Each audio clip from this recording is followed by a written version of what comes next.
రేవంత్ ప్రభుత్వం పాలమూరు కన్నెపల్లి పంపులు ఆన్ చేయడం లేదన్నారు మాజీ మంత్రి కేటీఆర్. పక్క రాష్ట్ర సీఎంకు రేవంత్ వంత పాడుతున్నారని విమర్శించారు. రేవంత్ దిక్కుమాలిన మాటలు మాట్లాడుతున్నారని మండిపడ్డారు. అప్పులపై తప్పుడు ప్రచారం చేస్తున్నారన్నారు. రేవంత్ రెడ్డి ముఖ్యమంత్రి అయిన తర్వాత ఇది 75వ ఈరోజు ఢిల్లీలో ఉన్నాడు. ఆయన ముఖ్యమంత్రి అయి 32 నెలలు కాలే, ఎల్లుడితోనో రేపటితోనో 32 నెలలు అవుతుంది. కానీ 13 రోజులకు ఒకసారి ఢిల్లీ పోతాడు, 2-3 రోజులు ఆడు ఉంటాడు. దేహి దేహి దేహి అని ఈరోజు అక్కడ యాచిస్తూ ఉన్నాడు. వాళ్ళకి మరి యాచిస్తున్నాడో వాళ్ళకి ఇచ్చొస్తున్నాడో కానీ మొత్తానికైతే ఢిల్లీ పోవడం అంటే ఢిల్లీ వాళ్ళ ముందు యాచించి ఢిల్లీ ముందు గులాంగిరి చేసి జయశంకర్ సార్ కోరుకున్నది ఇదే. ఏమన్నాడు ఆయన? ఢిల్లీకి సామంతులు ఉండొద్దు, స్వతంత్రులు ఉండాలి. అంటే ఢిల్లీ పార్టీల చేతుల్లో మళ్ళీ తెలంగాణ ఎట్లా తల్లడిల్లుతున్నదో ఒకసారి అర్థం చేసుకోవాల్సిన బాధ్యత మనందరి మీద ఉన్నది.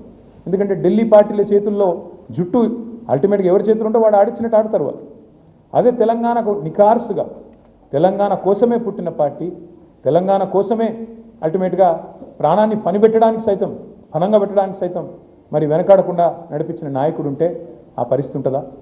నీళ్లు పుష్కలంగా ఉన్నాయి కానీ పాలమూరు పంపులు ఆన్ చేయడు ముఖ్యమంత్రి, కన్నెపల్లి పంపులు ఆన్ చేయడు. ఎందుకు? మనకేమో గురువు జయశంకర్ గారు, ఆయనకేమో గురువు పక్క రాష్ట్ర ముఖ్యమంత్రి. పక్క రాష్ట్ర ముఖ్యమంత్రి గారు ఏం చెప్తే ఆయనకు అంత వాడడం తప్ప ఆయనకు ఇంకోటి తెలియదు. ఈ ముఖ్యమంత్రి గారికి చెవిటోడు ముందు శంఖమూదినట్టు 3,50,000 కోట్ల అప్పులు కేసీఆర్ దిగిపోయినాడు. మొత్తం కేసీఆర్ ప్రభుత్వం చేసిన అప్పు 2,80,000 కోట్లేరని ఆయన అని కేంద్ర ప్రభుత్వం ఆర్బీఐ లెక్కల ఆధారంగా చెప్తే కూడా కాదు 8 లక్షలు, 15,000, 9 లక్షలు, 12 లక్షలు, నోటికి ఎంత వస్తే అంత ఉద్యోగాలు ఇయ్యలే అని చెప్పి మొత్తం పిల్లగానే రెచ్చగొట్టిండ్రు. 2 ఉద్యోగాలు ఉడగొట్టిండ్రు. కేసీఆర్ కేటీఆర్ ఉద్యోగం ఉడగొట్టిర్రి.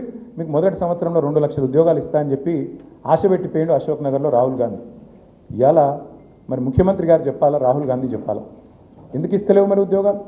తెలంగాణకు నెంబర్ 1 విలన్, తెలంగాణకు శాశ్వత శత్రువు కాంగ్రెస్ అనే మాట నేనో లేకపోతే ఇంకొకరో చెప్పడం కాదు. జయశంకర్ సార్ నొక్కి వక్కానించేది.